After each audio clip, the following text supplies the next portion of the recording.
Hi and welcome to episode 32 of Beating BDD, a podcast about body dysmorphic disorder from the BDD Foundation. This time our guest is Danny Gray, whose organisation Jack, or Just Ask a Question, is the podcast's champion sponsor as a result of the Big Give campaign. Danny tells us about his 18-year journey with BDD and how he manages to stay well today. As with all our stories, aspects of what he tells us may be upsetting for some listeners, but it's also inspiring and uplifting, so do stay with us if you can. Finally, as well as Jack, we'd like to thank our community sponsors Ori UK, the Nightingale Hospital and Blonde's Fine Art. You'll find more information on our sponsors in our show notes. Hope you enjoy the episode. Hi Danny, it's so nice to meet you in person. How are you doing today? I'm very well, thank you, and thanks for asking me to come on. It's fan such of a pleasure. BDD Foundation and everything they do. So Yeah, really we're absolutely delighted to have you, so thank you.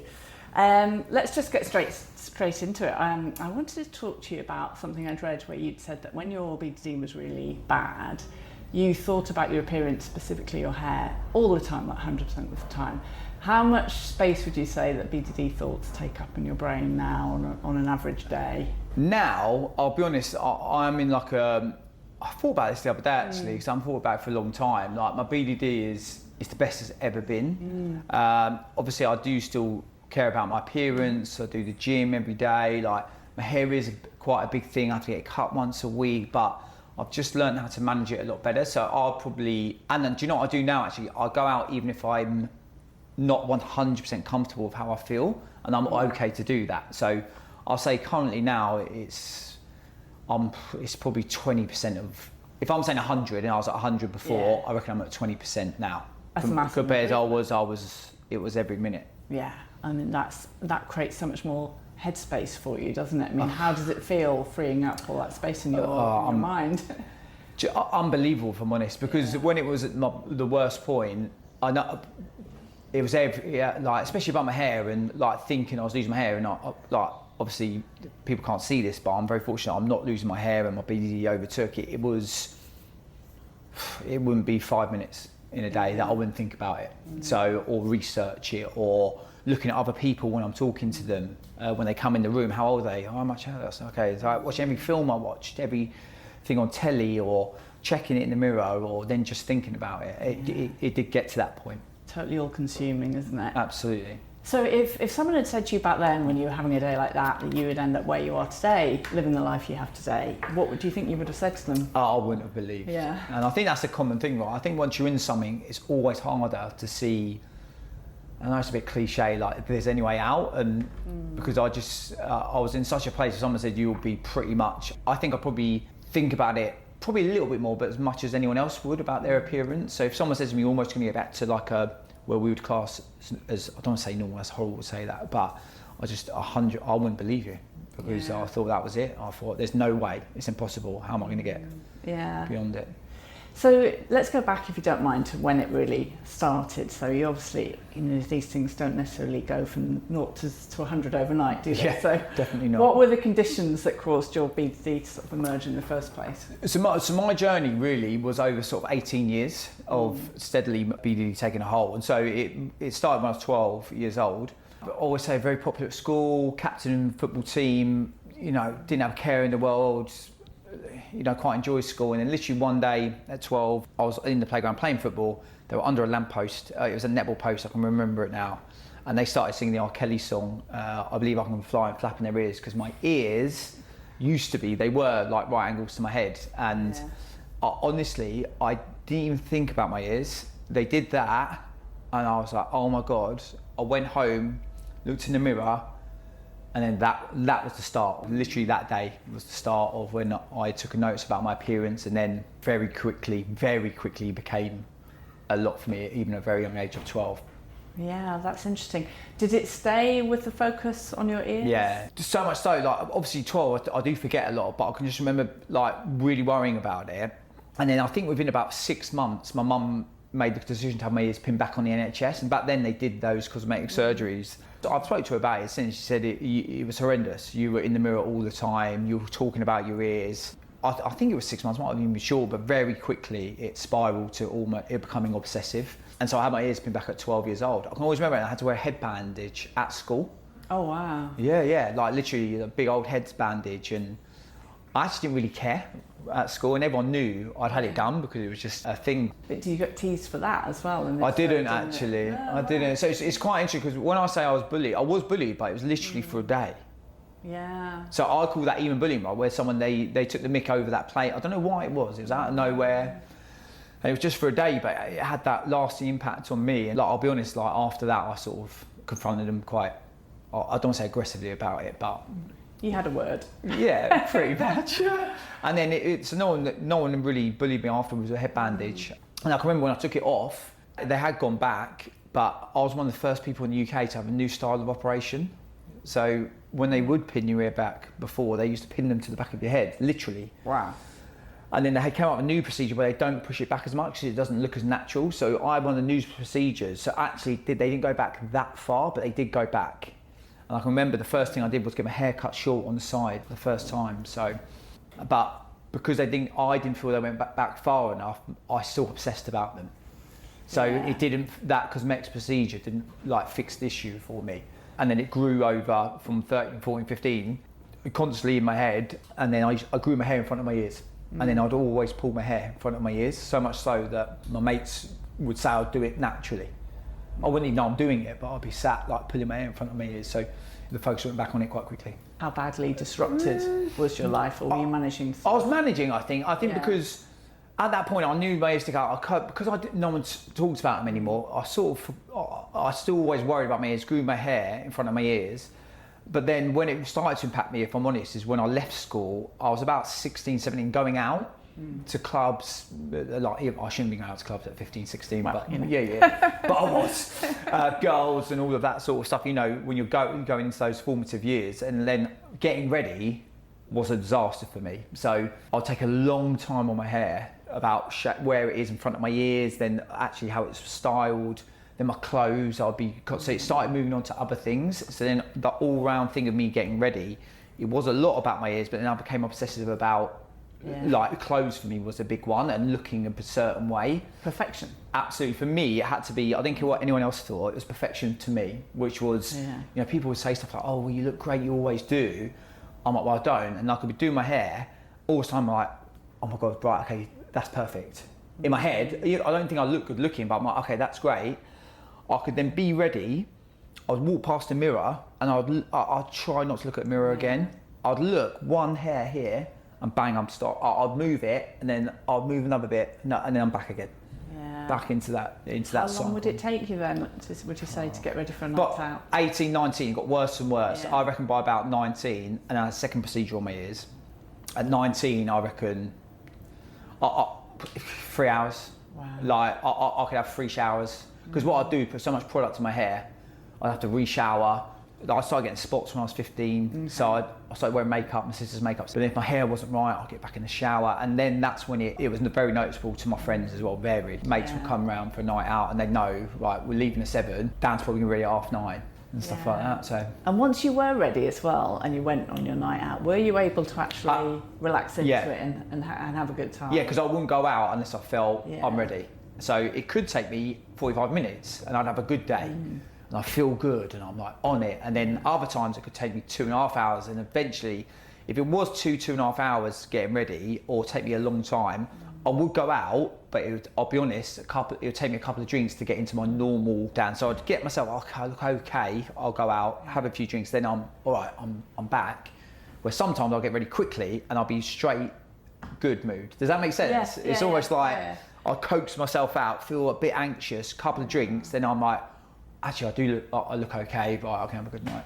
Yeah, but everything was just determined on you feeling that you looked okay. There was no enjoyment without that. We're in London now filming. I would come to London, force myself because it's so late, get all the way up here, meet my mates in a bar, not say a word, and leave. Yeah. I've got to the train station many times, uneasy. I've had to turn away and go back, get changed, because then there's something to do with my clothes. On the train, it's always trains to London, like I couldn't look at because it was dark a lot of the time, couldn't look at the windows.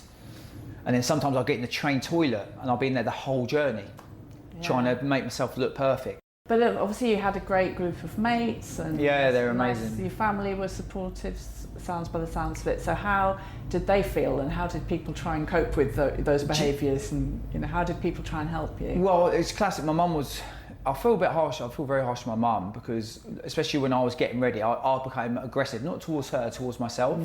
So I would like eventually lash out, punch holes in doors sometimes when it was really, because it was just my anxiety. I would build so much. It was like I had to release it. So I'd rip t-shirts off.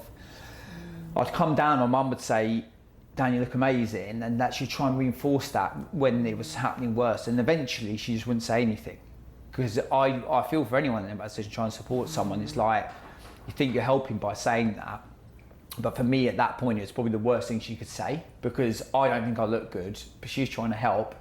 And then sometimes, I'll be honest, I'll be like, shout like, no, it's not, I'd swear and shout, and then she would say nothing.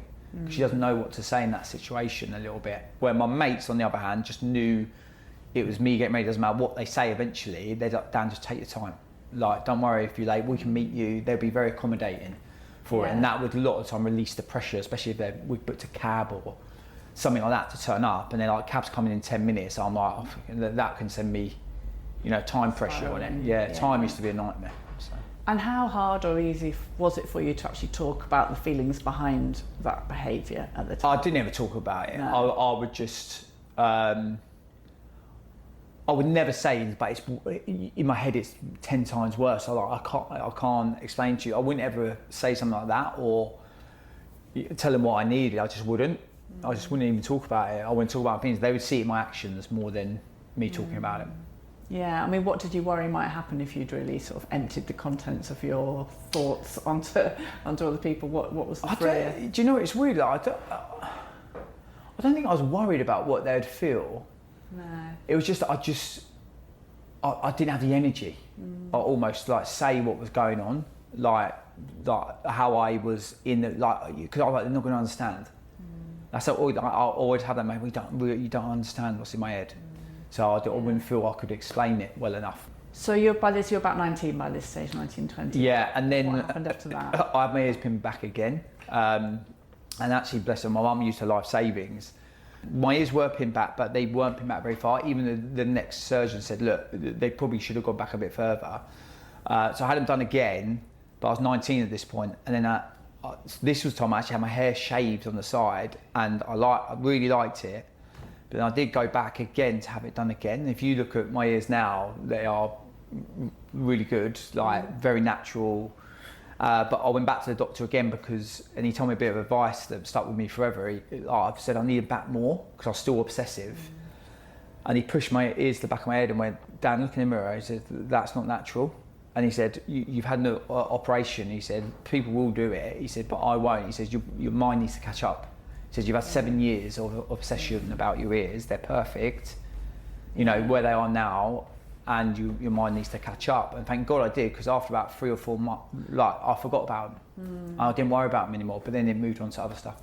But it's interesting the way that the doctor expressed it. Sounds like he might have had an insight into the fact that it was BDD, maybe. But from the way he talked about it, absolutely. But he didn't. Did he say that to you at the time? No, no one mentioned BDD. So that's like 20 years ago. He didn't say that, but what he was saying was a very sure thing for BDD. Like you've been worrying about this thing, obsessing, and your mind's not going to overnight. Like we've pinned them back overnight. Yeah. Your brain needs to catch up, and you need to adjust. So, but again, no one mentioned the word BDD or body dysmorphia to me or anything. And after that, what happened then? So then, from about 20 to 30, I'd got into other stuff. So then it was always about my appearance, my hair, my style of my hair. If my hair wasn't a certain way, my head wouldn't look. Actually, I've never said that before, because I still have that slightly now. My hair's not styled a certain way, so my head looks wider and don't look as nice. So my hair would take me a long time, and then it was my clothes. Became very things had to feel a certain way. If I liked an outfit, I'd buy it 10 times, and then a month later, I'd go off of it. So I would go through a spiral of clothes.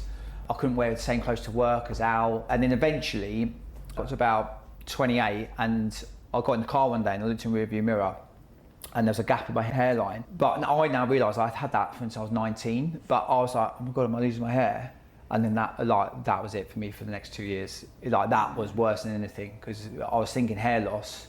And I'm very fortunate, I'm not losing my hair. I've got a very good hairline, very thick hair at 40. My parents have all got hair, which is very fortunate, but in my head, that's what was happening. So it was like when I say constant checking, pictures, researching pictures, going to the toilet, picturing the top of my hair, the side of my hair, and trying to find a gap, by the way. There wasn't any. That's it. You're looking for something. If you go looking for trouble, you'll find it. Yeah. It's like my crown. I'll be like, oh my God, there's a gap. And literally, if you lose my hair, you'll be like, what? And that's with a full flashlight. Yeah, no one's ever gonna. But it's nothing. It's not even a gap. No. It's my crown. And that I was like, oh my God, there's like I can see my scalp. Like, are you joking? Like, you see the scalp on anyone's hair, you know? But just how my brain worked, and over 2 years, it became way too much. And then, so what was the sort of crisis point? You have talked before, haven't you, about people reaching a crisis point? What was that? But that was over. So I always talk about, so average is 10 years from when something happens to someone trauma-wise, so when they reach out in terms of mental health crisis. But my journey is, that's the average. Mine was 18 years, and my actual real crisis point was those last 2 years, where no one knew how much it was consuming me. It was from the moment I woke up, went to work, and then masking with drinking drugs, going out every weekend, because that's eventually the classic. I'd get drunk and I'd feel okay for that night. The next day it'll be worse. And then eventually I had to wake my mother-in-law up at like 4 a.m, just off my head on drugs, to say, no one knows what's going on in my head, how bad it is. And then that was the moment, but I'd had no other choice. I was either going to talk or I just don't know what I would have done. A lot of people wait to that point, and some people can't even speak at that point. But I was fortunate enough, I went with my mother-in-law. I don't know what my mother-in-law. Yeah, I was going to ask you that. Yeah. I don't know, I just got on with her really well. I knew she I don't know, she would never judge me or anything, and I just felt like I could say something to her. And then to be fair, the next day, then everyone's there, do you know what I mean? And like, well, let's get this sorted, what do you need? And it was just a relief a little bit to talk about it. But it took me to be, 4 o'clock in the morning on a substance to be brave enough to say something.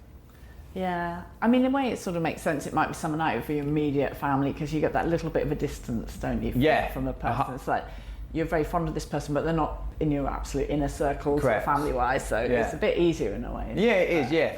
What happened next then, once Secret was out there? So once it was out, I could start talking a bit more. Then I felt comfortable to talk about it and quite how bad it was. And over the next few days, it was very difficult to explain. But then now, I'll be honest, people then put me in to go and see a specialist on hair.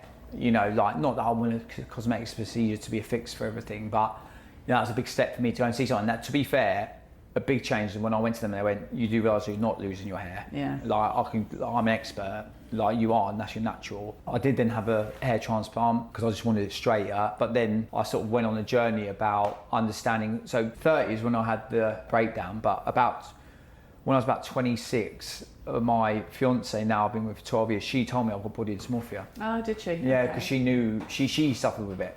But I was worse, so I actually dumped hers down because she was trying to look after me so much with it. She goes, "You've got body dysmorphia," and I did a checker, and I was like off the scale when I did it, and like everything he said, I'm like, oh my God, it's me. So I sort of knew a little bit about it, but then I sort of went into that a bit more, and that was the start of, I don't want to say just me trying to understand what I was going through a little bit. But you didn't then, by the sounds of it, ever get a formal diagnosis? No, I didn't. I wouldn't say a formal. The only time I actually got a full, I wouldn't even say formal, was Dr. Veal. When I started doing work with him, and now he spoke with me. I did the test on the foundation website, and even though I was a lot better, I still scored very high. And I told him, he said, "Well, 100%. You definitely had quite a severe episode of it, because it was all-consuming." So I'd say it was. If David Veal said I had it, then I'll sort of say. Yeah. He is there. He's the man who knows. yeah. And what a good guy. Yes, unbelievable. So. Yeah. What then did you do with that information? So once obviously you talked about the things, cosmetic things you did, but how did you then start to cope with the mental sort of side of BDD once you really knew that that's what you're dealing with, reached that point of crisis? Yeah, I had to. For me, it was more about trying to. It was okay. What am I doing in my? Because I'll be honest, I didn't go and have therapy. I just was a bit like, I don't know, I just didn't want to do that. So it was like, actually, what are the things that are making me anxious and wind up? I'm like, well, it's my clothes. And okay, what is it about my clothes, right? I've got a lot of clothes in my wardrobe's a mess. I know it sounds ridiculous, but I would go through my clothes. I'd have new clothes in there that I don't like, but I'll keep them. I'll keep trying them on. So I'm like, Dan, just go back and have basic clothes that you're comfortable with, picking my outfits the night before. I know it sounds ridiculous, but I'll get my hair cut once a week. Right, if I'm getting ready and I have to get changed, I will do it. This was actually Kirsty. He said, "Dan, you need to come down and sit downstairs." When I was having a bit of a moment getting changed, he said, "Just stop getting changed and come and have a cup of tea downstairs." And I remember I sat in my pants in the kitchen for 20 minutes, calmed down. I managed to get ready afterwards.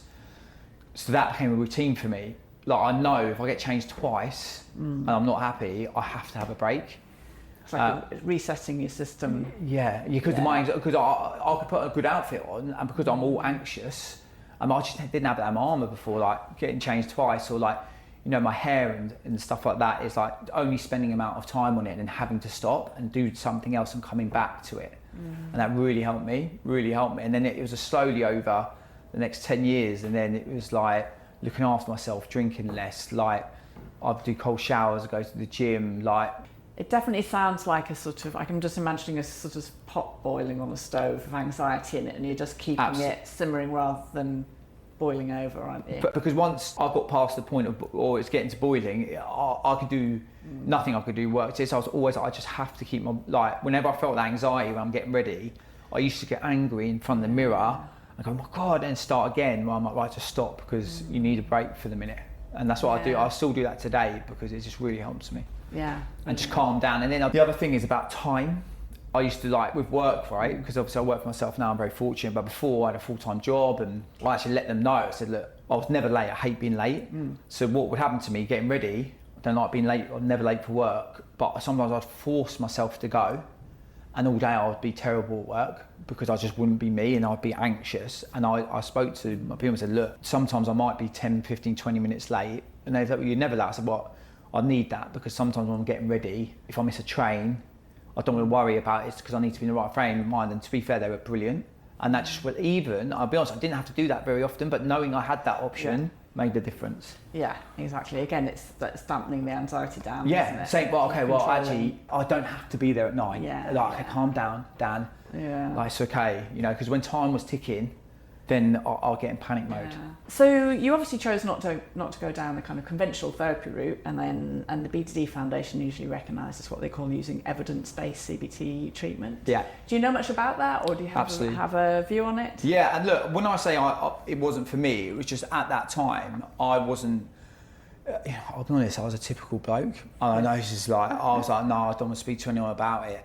It took me 10 years to learn myself about, it's just about the mental side of it, aspect, all these things I do. It's not about my physical appearance, trying to change the way I think as well about myself. It took me 10 years. Everything I do with Jack, CBT is like a massive part of a lot of people's journeys, and it is, without that, they think I could never have got to a certain point. I think if I'd known what I know now about CBT and evidence-based, and I'll be honest, I met with David and other experts in the field, and I've had one-on-ones with them, and they just asked, and they said, you know, this is what we do, this, that. I'm like, oh my God, that's unbelievable. Like, a nugget of information in one interaction changed my mindset about something. So I'm a massive believer in it, especially when you are at the crisis point. Like, your brain has changed so much to obsess about these things. Like, I was very fortunate, I was able to do it, I'd say, on my own to get to a point, but I think it's hard for a lot of people to do that, and that's where CBT is, like, for me, essential. And do you know what the other thing for me is, that I started wall pain very quickly after I had my breakdown. Yeah. And I honestly think that was a masker for me with my BDD. I know that sounds bizarre, because I had something I had to focus on. Yeah. And so I'm a big believer in CBT and using that method to help you understand what you're going through. I was struck by what you said about how long it takes for people in general to get to crisis point with a mental health condition, and why do you think it is that with BDD specifically it takes as long as it does? It's always the classic for me. When I was 16, 17, 18, it didn't really, you know, it affected me a little bit with my hair, but not massively, right? So do I think it's a problem? Probably not. But I knew it was a bit abnormal. And I think that's the problem in the mental health space, is people just get on with it because it's not affecting your everyday life. It's like alcoholics, right? You have a few drinks, a few more. Okay, well, it's not affecting me. Okay, I'm having quite a lot. I'm not going to speak to anyone. I'm fully dependent. Now I need to speak to someone. So that 10 years is happening everywhere you look at it. People are just sort of dismissing, like I was. I think if I was at 18, 19, the time I had my ears been back the second time, it did, don't get me wrong, it's taken me a while to get out. But if I'd understood what I was going through and maybe researched and understood about BDD, and this is what it can lead to, and here's some things you can do, all these mechanisms I used after my crisis, if I used, it wouldn't have taken me 10 years to get to where I am. The longer you're in a journey, the longer it is to get out of it. Like, I don't know about anything else, but eating disorders is directly comparable. The longer you're in something, the longer it is going to take to try and get that so you're in a bit of a better place, where I feel that's probably across a lot of things as well. And I just think people leave it too long until it's affecting, I can't get out of bed, I can't go to work, I'm not going to go out tonight. And I think people wait to that crisis. That's why I think the average is 10 years, because people just don't take action early enough. Yeah, I agree. And it's a shame, isn't it? Because so much of the time these things start in adolescence, and if you could just be helped then, you know, Massive. You could prevent so much future suffering, couldn't you? And then, but the awareness is the thing, isn't it? So how much does it help you now, do you think, just knowing in your mind that this is a psychological problem? Not everyone, even if you objectively understand that, sometimes it can still trip you up. Feelings can trip you up, can't they? But to what extent does it help knowing that's the case? Like massive, because I know it's in my head. It's still very difficult sometimes, but I'm at a point now, I know it's part of me and it's psychological. And where I thought before is, because I'm in a place I have really good days most of the time. If I have a bad day, and it's always when I get it now is when I'm stressed about something else. My BDD comes alive. Like when I'm stressed at work or something's going on, then all of a sudden I feel myself taking double the amount of time to get ready in the morning, and I notice it, where before I would never have noticed it. And that's why I'm a firm believer in it. Like, education, awareness is massive, but then, okay, if you feel you've got these things, go and research yourself, because a lot of people don't want to talk at an early stage. Like me at 19, I ain't going to speak to anyone, by the way. I don't care as much as I know, even if I knew BDD existed and I've got it, I ain't going to speak to anyone unless I'm at crisis. So what I'm about is, if I'd learnt about BDD and learnt from other people and gone, well, actually, this is what they do as a coping technique, not makeup and cosmetic, but about stopping for 15 minutes, like maybe have a routine, do this, maybe go to the gym, maybe do Pilates, like release your anxiety. I think I might have tried stuff when I was 19 rather than speaking to someone, and I think that's what the big thing is. Yeah, absolutely. Looking back then, do you think there have been any silver linings to having, because these are tough experiences to go through, aren't there, but have there been any plus sides that you think you're grateful for overall, thing that you've gained from it that you wouldn't have ordinarily had? Well, I've been very fortunate to start 2 businesses that have been born out of my lived experience of BED, and that's like suffering, like first of all, because I did use makeup when I was 15, and as a guy, as a straight guy, it was seen as a big taboo back then, but it really helped me, and it wasn't me plastering makeup on it. It was like when I got a spot, I used a bit of concealer, and I was like, okay, well, I can just sort that in 5 minutes. And again, it's knowing I've got a tool to deal with something. I think it even stopped me having spots or worrying about them as much. So then I did go and create a men's makeup brand, wall paint off the back of it, which went pretty well. And then off the back of that, I've created a mental health platform called Jack. And because I'm so passionate about what I've just tried to explain around giving people information early, you probably can't talk when they could probably most do with it. I've been very fortunate because of BDD to create 2 businesses, work for myself, and I'll be honest, going to work, I haven't worked a day in my life for like last 8 years. Because you enjoy what you do. And I'm in the top 0.01%. That's I know, I'm very envious of that myself. I haven't worked a day. Like, it's been stressful and hard, but it's like, I'm sitting now and I just can't believe what's happened to me. Yeah, it's fantastic. But it's all of your own doing, so it's not an accident, is it? Yeah, it's not. Yeah, you've done it yourself. Sometimes, that silver lining for me is like then going into something and creating business, but also helping people, which is just, and getting messages and content and stuff like that. And it's just, Yeah, it's brilliant. And that's the feeling you get, when you walk in somewhere, like even wall paint or even with Jack and go, oh my God, I use some of your product, it's amazing. Like, I've never tried it, really helped me. Or, Jack, I was saying to a friend, and like we've had it before, it saved their life, and they've done this, and fantastic. That is just unbelievable. Yeah, no, there's nothing better really, than that. No. So, what do you know now that you wish you'd known that when your BDD was really at its worst? That you'll be all right. I always say that because when you're anyone in a position of when you're getting to that crisis point, you don't see there's a way out, or it can get better, or you just don't. People say it all the time. There's no way. I'm worse than everyone. Trust me, like there's no one like I'm feeling. I felt that, and I am as good as I've ever been, So just knowing that, okay, it's going to be shit for a while. It is, and it's going to be hard, but you're going to be all right. That's just the one bit of advice, not how to do it for a lot of people. Thank you so much, Danny. It's an absolute pleasure, and amazing to all the BDD Foundation for what you do that no one really talks about. Amazing charity doing amazing things. Yeah, they are great. Thank you. Pleasure. Really appreciate it. Thanks again to Danny for sharing his story. It shows how much you can achieve when BDD is no longer the driving force in your life. For more episodes, search for Beating BDD on major podcast apps and on Spotify. You can also leave us feedback by following the BDD Foundation on Instagram, Twitter, YouTube and Facebook. I'll be back with another interview as soon as I can. Until then, remember that this podcast isn't therapy, so please do seek help from a trained professional. Thanks for listening. Could probably most do with it. I've been very fortunate because of BDD to create 2 businesses, work for myself, and I'll be honest, going to work, I haven't worked a day in my life for like last 8 years. Because you enjoy what you do.